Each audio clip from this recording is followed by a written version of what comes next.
என்ன உங்களை தேடிண்டு ஏகலைவனும் ஒருத்தர் வந்திருக்கார். ஏகலைவனா? ஏகலைவன் சென்னையில இருந்து வந்திருக்கார்.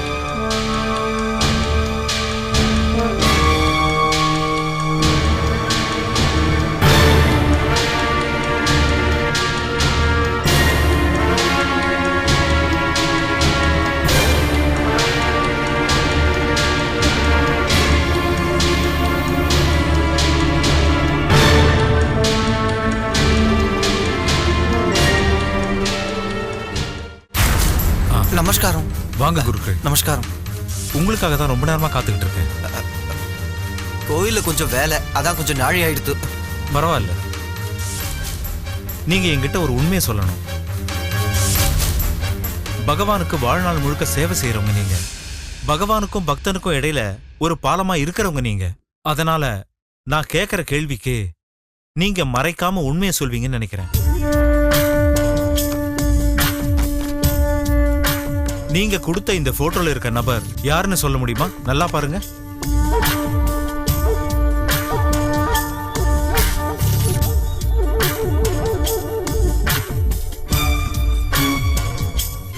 நேக்கு இது யாருன்னே தெரியாது. என்னங்க நீங்க?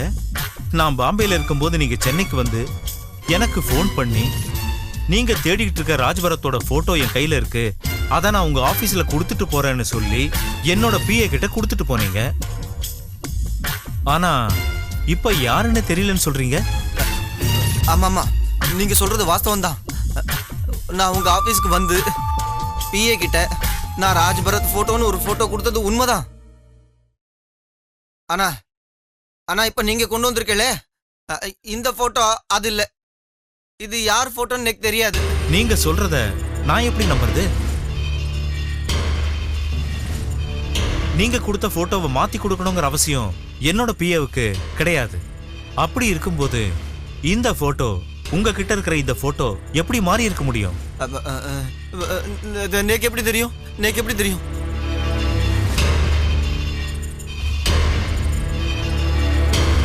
எனக்கு கிடைச்ச அந்த ராஜ்பரத் போட்டோவை நான் பத்திரமா எடுத்துட்டு பேக்ல வச்சுட்டு சென்னைக்கு எடுத்துன்னு வந்தது உண்மைதான். அந்த போட்டோ உங்க பிஏட்ட கொடுத்ததும் உண்மைதான். ஆனா நான் கொடுத்த போட்டோ இது இல்ல. ராஜ்பரத்தோட போட்டோவும் இல்ல. இது யாரோட போட்டோன்னு எனக்கு தெரியாது. எனக்கு தெரிஞ்சது அவ்வளவுதான். அவ்வளவுதான். இது ராஜ்பரத்தோட போட்டோ இல்லைன்னு தெளிவா சொல்றீங்க. அப்போ இது யாரோட போட்டோவா இருக்கும்னு நினைக்கிறீங்க? அது அது எப்படி சார் எனக்கு தெரியும்? எனக்கு தெரிஞ்சது நான் சொல்லிட்டேன், அவ்வளவுதான். சரி, நீங்க சொல்றத நான் நம்புறேன். கொண்டு வந்த பையில ராஜ்பரத்தோட போட்டோ மிஸ் ஆயிருக்கலாம் இல்லையா? நீங்க எதுக்கும் அந்த பையை கொஞ்சம் செக் பண்றீங்களா? சார், நான் சென்னைக்கு வந்ததே அந்த போட்டோ உங்களாண்ட ஒப்படைக்கிறதுக்கு தான். அதனால நான் அதிகமா எதையுமே எடுத்துட்டு வரல சார். நீங்க நினைக்கிற மாதிரி என் பையில எதுவுமே இருக்காது சார். அதுவும் இல்லாம என்கிட்ட இருந்ததே அது ஒரே ஒரு போட்டோ தான். வேற யாரோட போட்டோவும் என்கிட்ட இல்ல.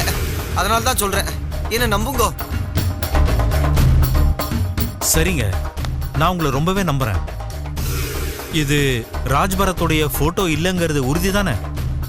ஆமா, கண்டிப்பா கண்டிப்பா கண்டிப்பா இது ராஜ்பரத் இல்ல. ஓகே, ராஜ்பரத் எப்போ இங்க வந்தாலும் உடனே எனக்கு இன்ஃபார்ம் பண்ணுங்க.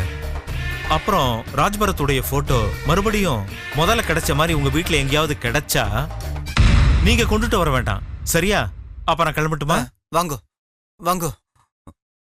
ஒரு நிமிஷம்.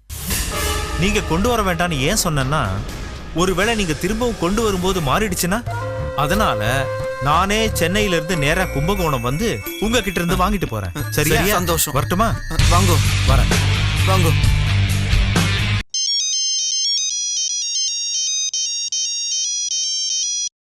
ஹலோ லாலா. லாலா, உங்களை பத்தி தான் நினைச்சு பாட்டு பாடிருந்தேன். உங்களை நினைச்சாலே பாட்டு பீரிட்டு வருது. எப்படி இருக்க? நல்லா இருக்கல? மது, நான் நல்லா இருக்கேன். நீ எப்படி இருக்க? ஆமா, இந்த வாரம் தானே பரத் படம் ரிலீஸ். ஆமா, இந்த விஷயத்த சொல்ல தான் நானும் உங்களுக்கு ஃபோன் பண்ணேன். மது, படம்னா இதான் என் படம். நான் படம் பார்த்து ஒரு 10-15 வருஷத்துக்கு மேல ஆயிடுது. படம் பார்க்குற இன்ட்ரெஸ்டே போயிடுதுப்பா. ஆனா பரத் படம் ப்ரிவ்யூ பார்த்ததுக்கு அப்புறம் இந்த படத்தை இன்னும் 10-15 தடவை பார்க்கணும்னு ஆசையா இருக்குப்பா. உண்மைதான் லலா, எனக்கு கூட அந்த படத்தை பார்த்த உடனே அதே ஃபீலிங் தான். ஏன்னா சினிமாவில் எப்பவுமே நீங்க பாத்தீங்கன்னா காமெடி படம், ஆக்ஷன் படம், சென்டிமெண்ட் படம், குழந்தைங்களுக்கான படம், பக்தி படம், இப்படி தனித்தனியா ஒவ்வொரு செக்ஷனுக்காக எடுப்பாங்க. ஆனா பரத் படம் அப்படி இல்லாம சின்ன பசங்க, பெரியவங்க, ரொம்ப வயசானவங்க, குழந்தைங்க எல்லாரும் விரும்பி பார்க்கக்கூடிய அளவுக்கு படம் எடுத்திருக்காரு நினைக்கும் போது ரொம்ப சந்தோஷமா இருக்கலாம்ல. அதனால தான் மாதிரி சொல்றேன், இந்த படம் பயங்கரமா ஹிட் ஆகும். வேணா பாரு. நிச்சயமா ஹிட் ஆகும். அதுக்கு தான் நானும் இப்ப ஃபோன் பண்ணேன். ஏன்டா நீ முன்ன மாதிரி அடிக்கடி வருதுல, நீங்க என்ன பார்த்து திட்டக்கூடாது. ஏன்னா படம் ரிலீஸ் வேலை நான் ரொம்ப மும்முரமா இருப்பேன். ஓகே மது, இந்த படம் ரிலீஸுக்காக முதலாளிகிட்ட அட்வான்ஸா ஒரு 3 நாள் லீவ் வாங்கியிருக்கேன். நீங்க எதுக்கு 3 நாள் லீவ் வாங்கிருக்கீங்க? யாரோ புதுசா மோகந்தரியா டைரக்டர் படத்துக்கு நம்ம பண்றோம். நம்ம பரத் படம் ரிலீஸ் ஆகுது. எப்படி நான் கடையில உட்காந்து கெல்லாவை பார்க்க முடியும்? அதானே. அப்புறம் ஒவ்வொரு தியேட்டரா போய் மக்களா உட்காந்து எப்படி அவங்க ரசிக்கிறாங்கன்னு பார்க்க வேண்டாமா? சும்மா இல்ல, ரிலீஸ் அன்னைக்கு எல்லா தியேட்டருக்கும் போய் படம் பார்க்கறதுக்காக ஒரு காரிய ஏற்பாடு பண்ணியிருக்கேன். அப்புறம் தியேட்டருக்கு போய் பரத்துக்கு ஒரு பெரிய கட் அவுட் வச்சு பூவெல்லாம் போட்டு பட்டையை கிளப்புறதுக்கெல்லாம் ஏற்பாடு பண்ணியிருக்கேன். என்ன நீங்க ஏதோ இந்த வயசு பசங்க தான் ரசிகர் மன்றம்லாம் வச்சிருப்பாங்க. அவங்க ஹீரோவுடைய புது படம் முதல் ஷோ ரிலீஸ் ஆகும்போது ஆர்ப்பாட்டம்லாம் பண்ணுவாங்க. அந்த மாதிரி இந்த தள்ளாத வயசுல உங்களுக்கு எதுக்கு இந்த வேண்டாத வேலைலாம்? அப்புறம் இங்க பாருங்க, இந்த ஃபர்ஸ்ட் டே ஃபர்ஸ்ட் ஷோக்கு ஃப்ரீ டிக்கெட்லாம் கேட்டீங்க, தரமாட்டேன், அடிப்பேன். என்னப்பா அவன் என்ன அந்நியமா? பரத்துப்பா, நம்ம பரத்து, நம்ம காம்பவுண்ட் பரத்து. இது கூட செய்யலன்னா அப்புறம் எப்படிப்பா? ஆஹாஹா, நீங்க இப்படி சொல்லும்போது நானும் ஒண்ணு பண்றேன். எங்க டைரக்டர் கிட்ட பர்மிஷன் வாங்கிட்டு நானும் உங்களோட சேர்ந்து படம் பாக்குறேன். தூள் கலப்பிடுவோம். ரொம்ப தேங்க்ஸ். சரி மாதா, ரிலீஸுக்கு முந்தைய நாள் நீ என்னோட வந்துடும். நாம 2 பேரும் சேர்ந்து போய் முடிக்க வேண்டிய வேலை நிறைய இருக்கு. லாலா, உண்மையிலேயே சொல்றேன், இந்த வயசுல உங்களுக்கு இவ்வளவு ஆர்வமும் ஈடுபாடும் இருக்கும்னு நினைச்சா எனக்கு ரொம்ப பெருமையா இருக்கு. Thank you thank you thank you so much Lala. கன்ஸ்ட்ரக்ஷன்லாம் ஓவர், 12 ஃப்ளாட்டும் தயாரா இருக்கு. யார் யாருக்கு எந்தெந்த ஃப்ளாட் அலாட் பண்ண போறேங்கிறது சொல்லிட்டேன்னா சாவியை அவங்கள்ட்ட கொடுத்துடலாம். அதுக்கு எதுக்கு இப்பவே அவசரப்படணும்? எப்படியும் கிரகப்பிரவேசத்துக்கு எல்லாரும் வருவாங்க. வரவங்க எல்லா வீடையும் பாத்துறட்டும்.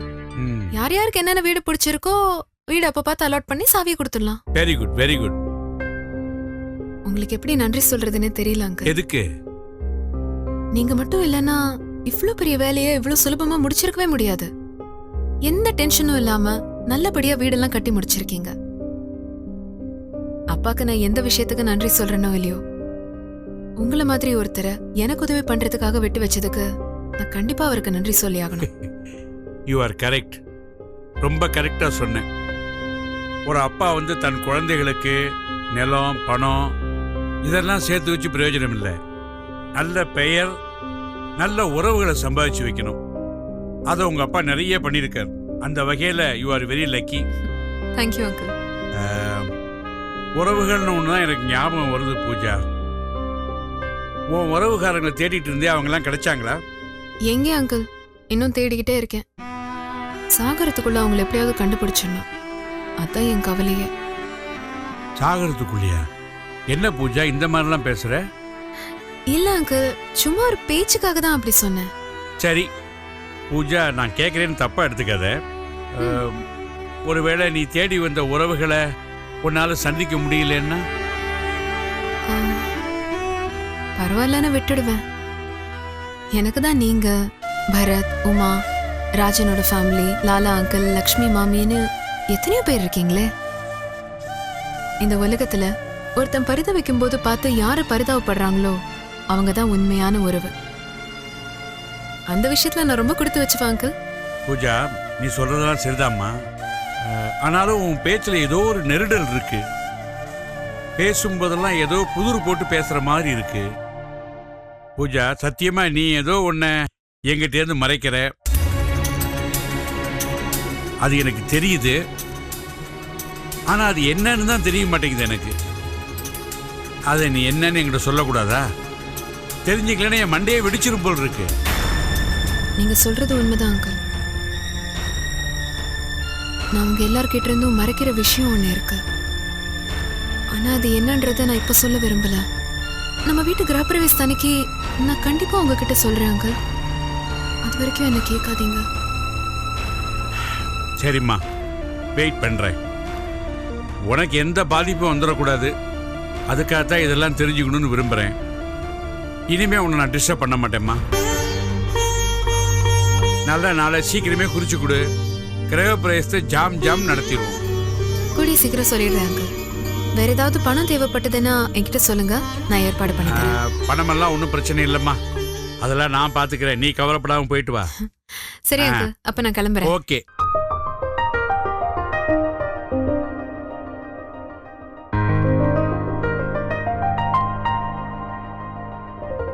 ஹலோ, ஆடிட்டர் ராஜசேகர் இருக்காரா?